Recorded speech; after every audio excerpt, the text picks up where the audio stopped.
So this is sort of the paradox of monetary policy. When it's happening right, you don't see it, you don't notice it. When it's happening wrong, Friedman argues, it can just fundamentally destabilize everything. It can cause the Great Depression, can cause an artificial boom.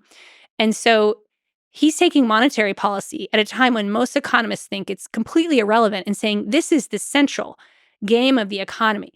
Now, we live in a world where we believe this, and the Federal Reserve chair can't open their mouth without headlines being generated. But Friedman is saying this at a time when the Federal Reserve is like a mysterious and secretive organization. It's not well known. It's not deeply appreciated. Some of the only people who appreciate the Fed's power are like hardcore rural populists who have constituents, who think the banks and money power are the problem, who are like, throwbacks from the frontier days. So Friedman, in the beginning, has no constituency for this policy. He has no constituency for this analysis.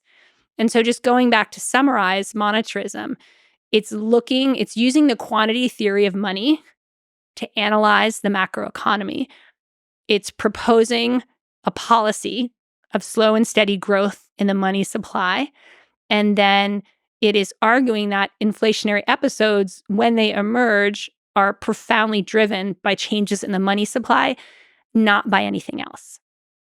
I mean, and going even up a level as we started, how epic is it to develop this idea, to hold this idea, and then to convince the United States of this idea that money matters, that today we believe is mostly correct for now.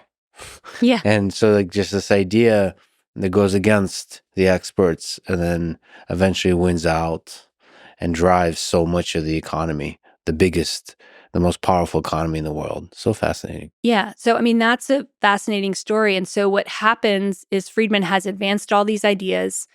He's roiled the economics profession. He's built a political profile.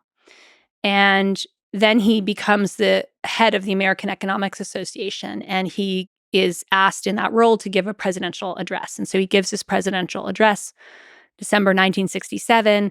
And he says, I'm going to talk about inflation, and I'm going to talk about the trade-off between inflation and unemployment. And this is what's generally known as the Phillips curve. And the Phillips curve in its original form is derived of post-World War II data. So it's derived of about 12 years of data. And it shows that when inflation goes up, unemployment goes down. And the idea, would make sense that as the economy is heating up and lots of things are happening, more and more people are getting hired. And so this relationship has led policymakers to think that sometimes inflation is good. And if you want to lower unemployment, you could let inflation kind of go a little bit. And in the crude forms, it becomes to seem like a menu. Like you could take your model and you could plug in, I want this much unemployment. And it would say, well, great, this is how much inflation you should do. And so then you would target that inflation rate. So Friedman gets up and he says, this is wrong. This might work in the short term, but it's not going to work in the long term, because in the long term, inflation has, first of all, it has a momentum of its own. Once it gets going, it tends to build on itself. The accelerationist thesis, it accelerates. And once inflation gets going, and the reason it gets going is because, workers go to the store and they see the price level has gone up. Things have cost more. They ask for the wages to go up. Then, people, eventually the wages will go up too high and they will no longer be hireable, or companies will decide at these high wages, I can't hire as many workers, I'd better lay off. So if inflation keeps going, eventually over the long term, it will result in high unemployment. So he says, theoretically, you could end up in a situation where you have high inflation and high unemployment. This hasn't been seen, but he says, theoretically, this could happen. And then he goes and he says, and the government has started expanding the money supply. It started expanding the money supply in 1966. So we're going to get a bunch of inflation, and then we're going to get a bunch of unemployment. And he estimates about how long it will take. And then he says, once this all happens, it will take about 20 years to get back to normal.